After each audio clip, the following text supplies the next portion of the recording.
Lo apodaban Babyface, un piloto de reemplazo de 19 años recién salido del entrenamiento en Estados Unidos y enviado al grupo de caza más despiadado de la 8ª Fuerza Aérea.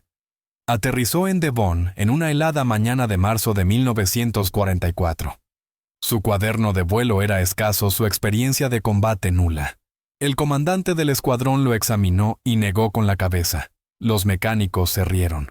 En menos de 6 horas estaría solo sobre Alemania, rodeado por 9 Focke-Wulf, 190 sin compañero de ala y sin una salida posible.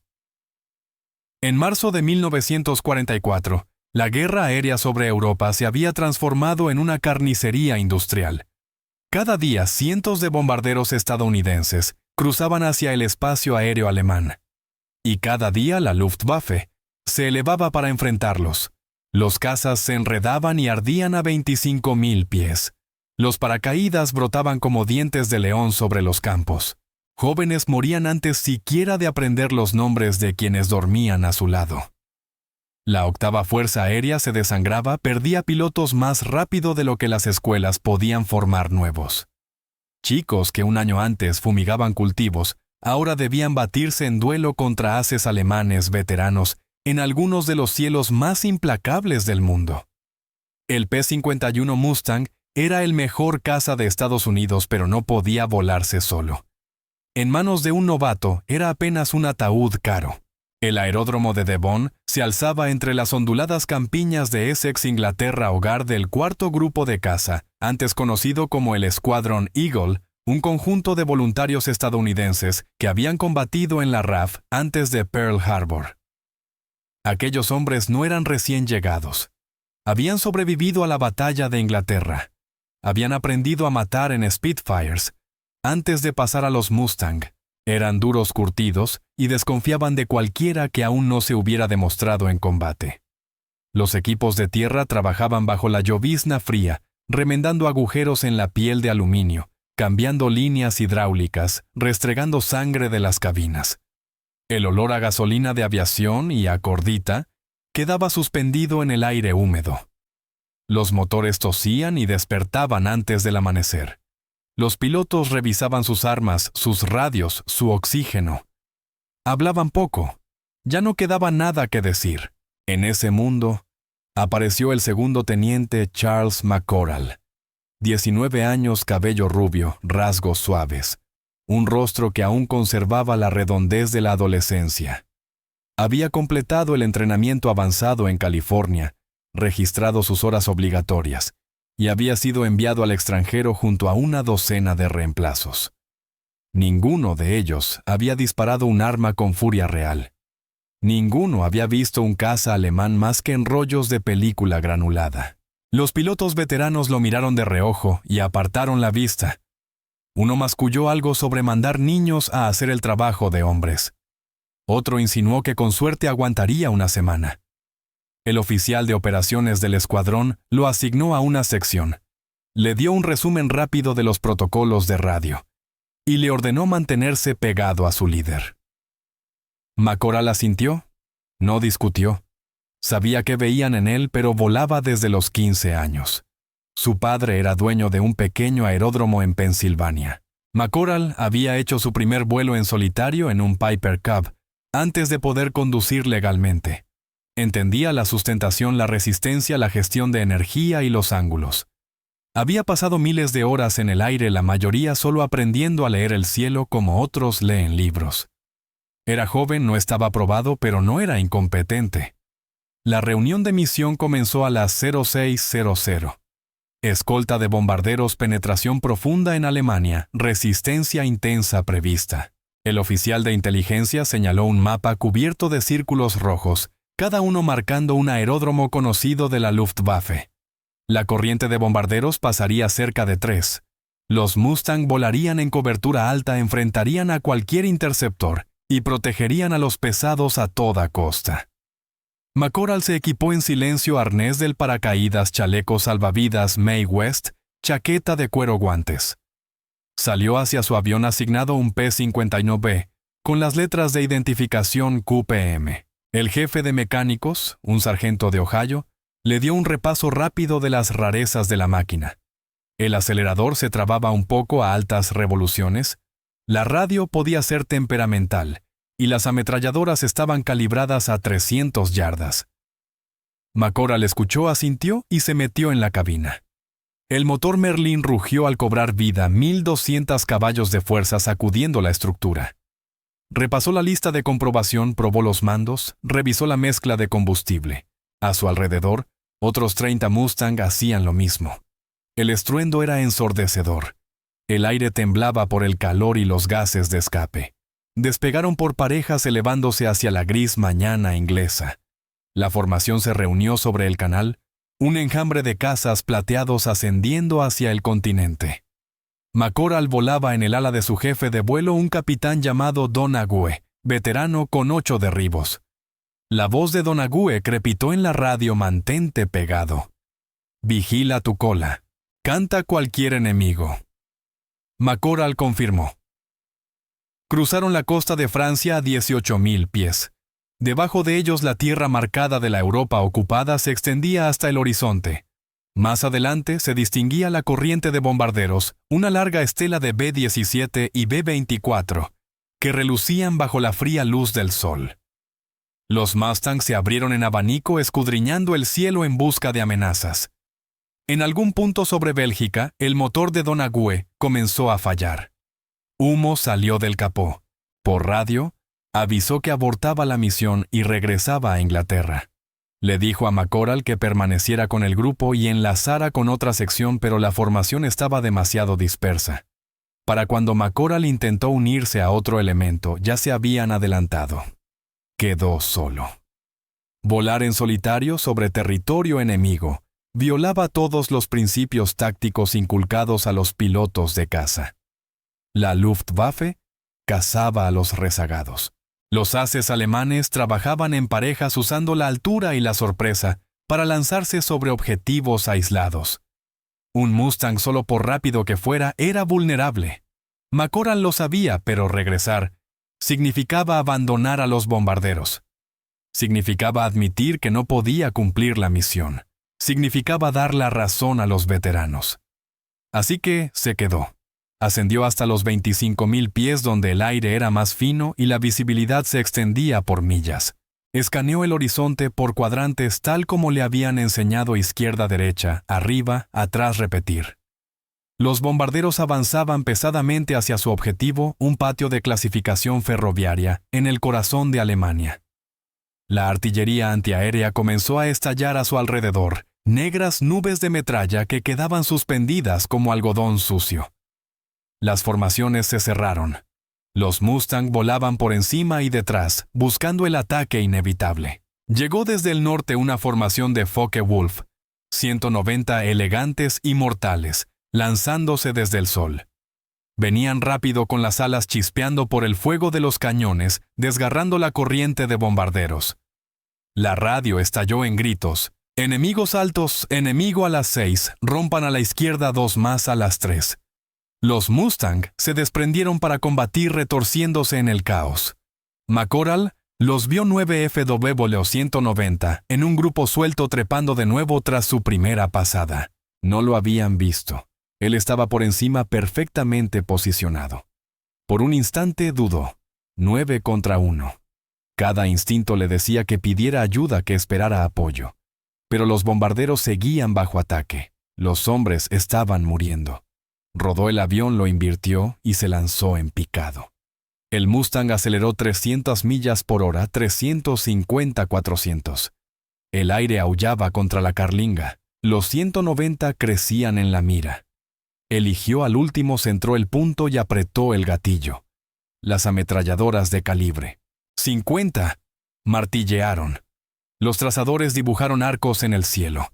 La primera ráfaga falló. Corrigió y disparó de nuevo. Esta vez las balas recorrieron el fuselaje del 190. Saltaron fragmentos. Humo brotó del motor. El caza alemán volcó y cayó. Los demás se dispersaron. No esperaban un ataque desde arriba. McCorral mantuvo la velocidad, atravesó la formación y disparó a otro 190 que rompía a la derecha. Vio impactos en la raíz del ala, pero el alemán siguió volando. No había tiempo para confirmar. Tiró con fuerza. La sangre se le fue de la cabeza y la visión se estrechó. Las fuerzas G lo aplastaron contra el asiento. Ahora sabían que estaba allí. Los 190 se reagruparon y giraron hacia él. Ya no era el cazador. Los contó que daban 8. Se le vinieron encima desde varios ángulos intentando encajonarlo. Empujó el acelerador y volvió a picar usando la velocidad del Mustang para alargar la distancia. Los 190 eran más rápidos en picado, pero el P-51 podía superarlos en giro a alta velocidad. Lo sabía por el manual. Ahora debía demostrarlo. Uno de los alemanes se le echó encima disparando. Los proyectiles de cañón pasaron silbando. McCorral rompió con fuerza a la izquierda llevándose la palanca al pecho. El Mustang tembló al borde de la pérdida. El 190 se pasó de largo incapaz de igualar el giro. McCorral invirtió, rodó a la derecha, tomó adelanto y disparó. La ráfaga golpeó la cabina. El 190 picó dejando una estela de fuego. 2 derribados, pero los demás convergían. No podía combatirlos a todos. Ascendió aprovechando la superior potencia del Mustang en altura. Los 190 lo siguieron, pero eran más lentos en la trepada. Ganó separación, niveló y comprobó el combustible. Había consumido 1/3 en el picado, y el combate suficiente para volver a casa si se marchaba ahora. Miró abajo. Los bombarderos seguían allí aún bajo ataque. Los otros Mustang estaban comprometidos dispersos a lo largo de millas de cielo. No había nadie más para cubrir ese sector. McCorral viró de nuevo hacia la pelea. Los pilotos de la Luftwaffe no eran novatos. Muchos combatían desde 1940. Habían sobrevivido a la batalla de Inglaterra, al frente oriental y al Mediterráneo. Sabían matar. Habían derribado Spitfire Hurricane y P-47. Volaban algunos de los mejores cazas de pistón jamás construidos. El Focke-Wulf 190 era rápido, resistente y fuertemente armado. En manos de un piloto experimentado era letal. Pero la experiencia por sí sola no garantiza la victoria. La guerra no es una ecuación justa. Es una prueba de adaptación de decisiones tomadas en fracciones de segundo, de quién puede pensar más rápido cuando todo es caos. Los pilotos alemanes esperaban que el joven estadounidense huyera. Esperaban que entrara en pánico, que cometiera un error. Ya lo habían visto antes. Pilotos inexpertos que se lanzaban hacia abajo sin control, o trepaban demasiado empinados hasta entrar en pérdida, o se quedaban paralizados y morían sin disparar un solo tiro. McCorral no hizo nada de eso. Regresó contra ellos desde un ángulo distinto, usando el sol para ocultar su aproximación. Los FW-190 estaban trepando intentando recuperar la ventaja de altura. Los atrapó en una posición vulnerable, con el morro alto y poca velocidad. Abrió fuego contra el avión líder, una ráfaga larga que destrozó la carlinga y mató al piloto. El 190 cayó dando vueltas hacia la tierra. 3 derribados. Los demás rompieron formación y el combate se fragmentó en duelos individuales. Uno vino directo hacia él de frente, una táctica clásica de la Luftwaffe, diseñada para poner a prueba los nervios del enemigo. Ambos cazas se cerraron con una velocidad combinada de más de 600 millas por hora. McCorral mantuvo el gatillo apretado viendo cómo el 190 crecía en su parabrisas. Los trazadores de ambos aviones se cruzaron en el espacio entre ellos. Ninguno vaciló. En el último instante, el alemán rompió a la izquierda. McCorral rompió a la derecha. Se cruzaron como un relámpago con las puntas de las alas separadas por menos de 6 metros. McCorral viró de inmediato buscando la siguiente amenaza. Un 190 estaba pegado a su cola cerrando rápidamente. Entró en una espiral ascendente, obligando al alemán a seguirlo. El motor Merlin del Mustang le daba ventaja en altura. El 190 comenzó a quedarse atrás, perdiendo velocidad y posición. McCorral rodó por arriba, invirtió la espiral y cayó sobre la cola del alemán. Disparó. El ala derecha del 190 se desintegró. El caza volcó y se precipitó hacia las nubes. 4 derribados. Pero los otros estaban aprendiendo. Dejaron de intentar combatirlo en giros cerrados y pasaron a tácticas de golpe y fuga, Uno se lanzaba, disparaba una ráfaga y se alejaba antes de que McCorral pudiera responder. Otro atacaba desde un ángulo distinto, obligándolo a elegir qué amenaza enfrentar. Doctrina clásica de caza: dividir y conquistar. McCorral no intentó perseguirlos. En lugar de eso, se mantuvo cerca de los bombarderos usándolos como cebo. Los 190 tenían una misión. Habían recibido órdenes de atacar a los bombarderos, no de malgastar combustible en duelos con los escoltas. Tarde o temprano tendrían que comprometerse. Cuando lo hicieron, él estaba esperando. Un 190 se lanzó contra un B-17 rezagado, alineándose para una pasada de ataque. McCorral se interpuso disparando desde un ángulo de deflexión de 30 grados. Era un tiro difícil que exigía adelantar el blanco y calcular la velocidad y trayectoria del 190 en una fracción de segundo. La ráfaga impactó el motor.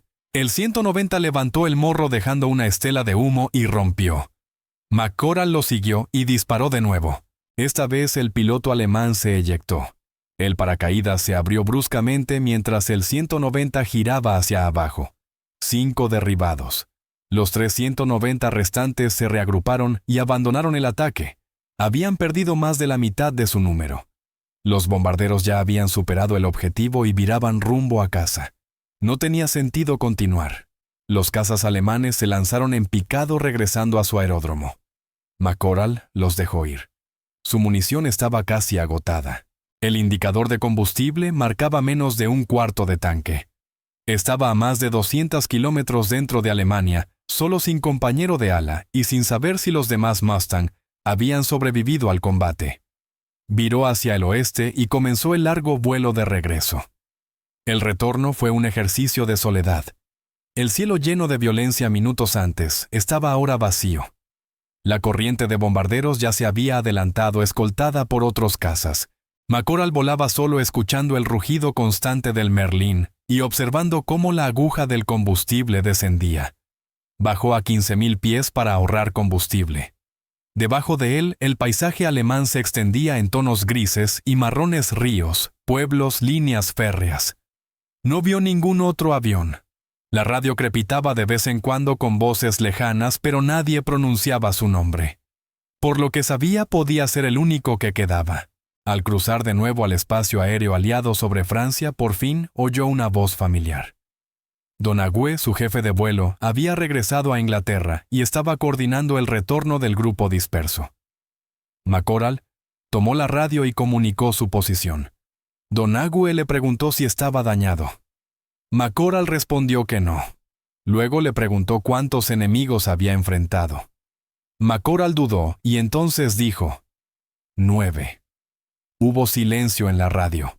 Después Donahue preguntó cuántos había reclamado. McCorral respondió que creía que 5, quizá 4 confirmados. Donahue le ordenó que regresara de inmediato a Devon y aterrizara antes de quedarse sin combustible. McCorral cruzó la costa inglesa con la luz roja de advertencia de combustible encendida. Descendió a través de una capa de nubes y encontró el aeródromo, la pista mojada y oscura bajo la penumbra de la tarde. Bajó el tren de aterrizaje, extendió los flaps y llevó el Mustang a tierra. Las ruedas tocaron suavemente. Rodó hasta la plataforma, apagó el motor y bajó del avión. El jefe de mecánicos lo estaba esperando. Caminó alrededor del avión examinando el fuselaje. No había impactos de bala, no había daños visibles. Miró a McCorral y le preguntó si había visto combate. McCorral respondió que sí. El jefe de mecánicos contó los casquillos vacíos esparcidos dentro de los compartimentos de las ametralladoras, más de 1000 disparos realizados. Silbó impresionado. El oficial de inteligencia lo interrogó en una pequeña oficina que olía a café y humo de cigarrillos. McCorral describió el enfrentamiento, el número de aviones enemigos, la altitud, los horarios, los resultados. El oficial tomó notas, hizo algunas preguntas para aclarar detalles y le dijo que revisarían la filmación de la cámara de tiro. McCorral había olvidado por completo la cámara. Cada ráfaga que había disparado había quedado registrada. Esa misma noche, la película fue revelada y proyectada. El escuadrón se reunió en la sala de informes, pilotos y personal de tierra apiñados alrededor del proyector. La filmación mostraba todo el primer 190 desintegrándose bajo el fuego, el segundo alejándose en picado dejando una estela de humo, el tercero cayendo fuera de control, el cuarto perdiendo un ala, el quinto piloto saltando en paracaídas. La sala quedó en silencio. Cuando terminó la proyección, alguien empezó a aplaudir. Luego se sumaron otros. El comandante del escuadrón se levantó y estrechó la mano de McCorral. Donoghue, el jefe de vuelo que había abortado por problemas de motor, le puso una mano en el hombro y le dijo que se alegraba de tenerlo cubriéndole el ala. McCorral no sonrió. No tenía ganas de celebrar. Acababa de matar a 5 hombres, quizá más. Los había visto caer, había visto sus aviones desintegrarse, había visto abrirse un paracaídas y a un hombre descender hacia una tierra que ya no era la suya. No fue glorioso. No fue limpio. Fue simplemente lo que le habían enviado a hacer. Pero también fue una prueba. Prueba de que la juventud no era lo mismo que la incompetencia. Prueba de que un piloto nuevo, si mantenía la cabeza fría y usaba la lógica, el entrenamiento y el instinto, podía sobrevivir e incluso imponerse a veteranos. El escuadrón dejó de verlo como a un niño. Lo vieron como uno de los suyos. La guerra aérea sobre Europa en 1944 estaba llegando a un punto culminante. La invasión aliada de Normandía estaba a pocas semanas. La octava Fuerza Aérea estaba destruyendo de forma sistemática la industria alemana, sus transportes y sus suministros de combustible. La Luftwaffe, antaño, la fuerza aérea más temida del mundo, estaba siendo desgastada por la pura acumulación de pérdidas. Cada día pilotos alemanes experimentados morían o eran capturados. Cada día sus reemplazos eran más jóvenes, peor entrenados y más desesperados, pero los combates seguían siendo brutales. La Luftwaffe aún tenía colmillos, los Messerschmitt 109 y los Focke-Wulf 190 seguían elevándose para enfrentarse a los bombarderos, y los hombres seguían muriendo a gran altura. McCorral voló misión tras misión, aprendió los ritmos del combate, la forma en que se desarrollaba una pelea aérea, la manera en que los instintos de un piloto podían ser más rápidos que sus pensamientos. Aprendió a confiar en sus manos, a dejar que la memoria muscular tomara el control cuando no había tiempo para pensar. Derribó más aviones enemigos. A finales de abril, tenía 9 victorias confirmadas.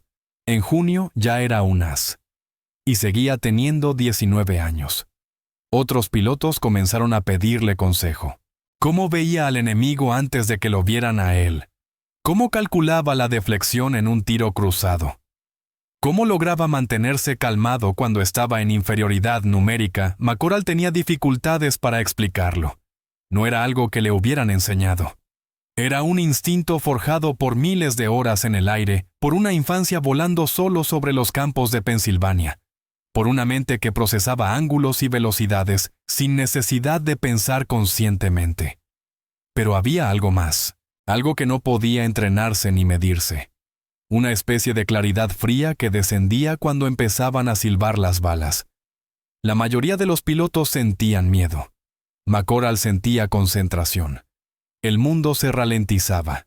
Las decisiones se volvían evidentes. No dudaba. No se cuestionaba. Simplemente actuaba. La octava Fuerza Aérea se dio cuenta. McCorral fue ascendido a primer teniente. Se le dio el mando de su propia sección. Fue entrevistado por corresponsales de guerra y su rostro juvenil apareció en los periódicos de su país. El titular decía: "As adolescente desafía todas las probabilidades sobre Alemania". Su madre le envió el recorte en una carta. Le decía que estaba orgullosa de él. También le decía que rezaba cada noche para que regresara a casa. McCorral le respondió. Le dijo que estaba bien. No le habló de las pesadillas de los rostros de los pilotos alemanes, que había matado del sonido de un Mustang desintegrándose del silencio helado de la radio cuando alguien no volvía a reportarse. No le contó que había dejado de contar las misiones, que había dejado de pensar en el futuro que vivía día a día, vuelo a vuelo, porque cualquier otra cosa resultaba insoportable. A finales de junio, el escuadrón de McCorral fue asignado a misiones de ataque a tierra. La invasión había comenzado. Los aliados avanzaban desde las playas hacia el interior, pero las divisiones blindadas alemanas contraatacaban. A los Mustang se les encargó ametrallar columnas enemigas, destruir camiones, tanques y vagones de ferrocarril. Era un trabajo extremadamente peligroso. La artillería antiaérea era mucho más intensa a baja altura. Una sola ráfaga podía derribar un caza. McCorral voló estas misiones con la misma precisión fría que aplicaba en el combate aéreo. Se lanzaba en picado sobre el objetivo, disparaba y remontaba atravesando el fuego antiaéreo con el Mustang sacudido por los impactos cercanos. En una misión, un fragmento de proyectil atravesó su ala derecha abriendo un agujero del tamaño de un balón de baloncesto. Logró regresar a la base. El jefe de mecánicos negó con la cabeza y dijo que el larguero del ala estaba agrietado. El avión quedó fuera de servicio durante una semana. McCorral voló otro aparato al día siguiente. Para agosto, la Luftwaffe estaba en retirada. Los cielos sobre Francia estaban en gran medida despejados. Los bombarderos penetraban más profundamente en Alemania con menos pérdidas. Los Mustang volaban por delante atacando todo lo que se movía. La guerra no había terminado, pero el resultado ya no estaba en duda. El balance final de McCorral fue de 21 derribos confirmados con varios más probables. Voló más de 100 misiones de combate. Recibió la Cruz de Vuelo Distinguido y la Medalla del Aire con múltiples hojas de roble. Tenía 20 años. El final de la guerra en Europa llegó en mayo de 1945. McCorral seguía en Inglaterra cuando se conoció la noticia. El escuadrón se reunió en el comedor bebiendo y gritando a algunos hombres llorando. La guerra había terminado. Habían sobrevivido, pero la celebración se sentía vacía. Demasiados no lo habían logrado. Camas vacías, rostros ausentes, nombres tachados de la lista de servicio. El costo había sido abrumador. Solo la octava Fuerza Aérea había perdido a más de 26,000 hombres pilotos, artilleros, bombarderos, navegantes. Muchachos que habían dejado granjas, fábricas y universidades y nunca regresaron. McCorral se sentó solo en un rincón sosteniendo un vaso de whisky que no bebió. Pensó en la primera misión en los 9 FW-90, en el momento en que decidió quedarse y luchar. Pensó en los hombres que había matado, en aquellos cuyos rostros había visto en las imágenes de la cámara de tiro, en los que habían muerto porque él había sido más rápido, más afortunado, mejor. Se preguntó si tenían familias. Se preguntó si también habían sido ridiculizados por ser demasiado jóvenes, demasiado inexpertos, demasiado frágiles. Se preguntó si habían sido como él. La Fuerza Aérea le ofreció una carrera después de la guerra. Querían que se quedara para entrenar a la siguiente generación de pilotos. McCorral rechazó la oferta. Regresó a Pensilvania. Se matriculó en la universidad. Intentó llevar una vida normal, pero nunca dejó de volar. Compró un avión pequeño, un Piper Cub, como aquel en el que había aprendido. Volaba solo sobre los mismos campos que había sobrevolado de niño antes de la guerra, antes de la matanza. El cielo era el único lugar donde se sentía en calma, el único donde los recuerdos no lo perseguían. En las décadas siguientes, McCorral rara vez habló de la guerra. No asistía a reuniones de veteranos, no daba entrevistas. Cuando la gente se enteraba de que había sido un as, le preguntaban cómo había sido que se sentía ser un héroe. Él les decía que no se sentía como nada especial. Había sido un trabajo. Lo hizo porque tenía que hacerse. Pero una vez ya entrada su vejez, un joven piloto se le acercó en un festival aéreo. Estaba a punto de ser desplegado en el extranjero y estaba nervioso. Le pidió consejo. McCorral lo miró, un muchacho con uniforme nuevo y ojos inseguros.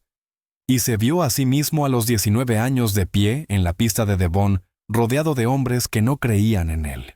Le dijo que confiara en sí mismo, que recordara su entrenamiento, que se mantuviera tranquilo cuando todo a su alrededor fuera caos, y que si alguna vez se encontraba solo, superado en número y sin ayuda, recordara que el miedo y la competencia no son lo mismo, que ser joven no significa ser débil, que el coraje no es la ausencia de miedo, sino la decisión de actuar a pesar de él. El joven piloto le dio las gracias y se marchó. McCorral lo vio alejarse preguntándose si lo lograría, si sobreviviría a la guerra que lo esperaba. Esperaba que sí. Esperaba que las lecciones pagadas con sangre sobre Alemania no fueran olvidadas. Charles McCorral murió en 2003 a los 78 años. Su obituario mencionó su servicio, sus medallas y su historial como as. No mencionó las pesadillas, el peso que cargó durante toda su vida, los rostros que nunca lo abandonaron.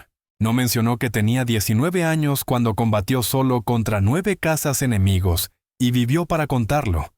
Pero la historia sobrevivió. Se transmitió entre pilotos contada en salas de descanso y bares de hangares como un recordatorio de que la juventud no es debilidad, de que la habilidad no es lo mismo que la edad, y de que a veces el piloto más peligroso del cielo es aquel al que nadie espera. El Mustang que voló aquel día, el QPM, fue desguazado después de la guerra. Las imágenes de la cámara de tiro quedaron archivadas, una película muda en blanco y negro de un joven haciendo lo que debía hacerse. Los registros oficiales enumeran sus derribos, sus misiones, sus condecoraciones, pero las cifras no capturan lo que ocurrió aquella mañana de marzo de 1944, cuando un adolescente de rostro infantil y mente afilada se subió a un caza y demostró que el valor y la competencia no tienen límite de edad. La guerra no es justa. No le importa la experiencia ni la antigüedad. Solo le importa quién puede pensar más rápido, disparar con mayor precisión y sobrevivir más tiempo. McCorral sobrevivió porque entendió eso. Sobrevivió porque no permitió que el miedo o la duda nublaran su juicio. Sobrevivió porque cuando todos los demás vieron a un niño, él vio a un piloto. La lección no es que los jóvenes deban ser enviados a la guerra. La lección es que cuando la guerra llega, quienes la combaten deben ser juzgados por sus actos, no por su apariencia. Que el liderazgo y el coraje pueden surgir de los lugares más inesperados. Que el chico callado en un rincón, aquel al que nadie toma en serio, puede ser quien lo cambie todo. McCorral nunca quiso ser un héroe. Quería volar. La guerra le arrebató eso y lo transformó en algo más oscuro, marcado por la violencia y la pérdida. Pero también reveló algo esencial, que en el crisol del combate, el carácter se pone a prueba de maneras que la paz jamás se exige. Que algunas personas, cuando todo está en juego, están a la altura del momento no porque sean especiales, sino porque se niegan a rendirse. El cielo sobre Devon está en silencio ahora. El aeródromo ha desaparecido, devuelto a los campos. Los hombres que despegaron desde allí también se han ido casi todos. Sus historias se desvanecen con ellos. Pero la lección permanece grabada en la historia por las acciones de un joven piloto en un día imposible. Se burlaron de él por ser demasiado joven. Él les demostró lo contrario a 25,000 pies, solo contra 9 con nada más que habilidad, voluntad, y un P-51 que obedecía a sus manos. Y cuando el humo se disipó, la película fue revelada, y la verdad resultó innegable, nadie volvió a cuestionarlo. Eso no es solo una historia de guerra. Es un recordatorio de que el futuro pertenece a quienes tienen el valor de tomarlo. De que la competencia habla más fuerte que la edad. De que a veces lo más peligroso que puedes hacer es subestimar a los silenciosos que se niegan a retroceder. Charles McCorral voló hacia la historia en su primer día de combate. Pero se ganó su lugar decisión a decisión, una ráfaga de disparos, un giro imposible, una negativa a rendirse, cuando rendirse era la opción lógica. Y al hacerlo, dejó un legado que trasciende medallas, registros y fotografías que se desvanecen. Dejó la prueba de que el coraje no se hereda ni se concede. Se elige en el instante en que nadie está mirando, y las probabilidades son imposibles. Y esa elección hecha a los 19 años sobre los cielos de Alemania todavía resuena.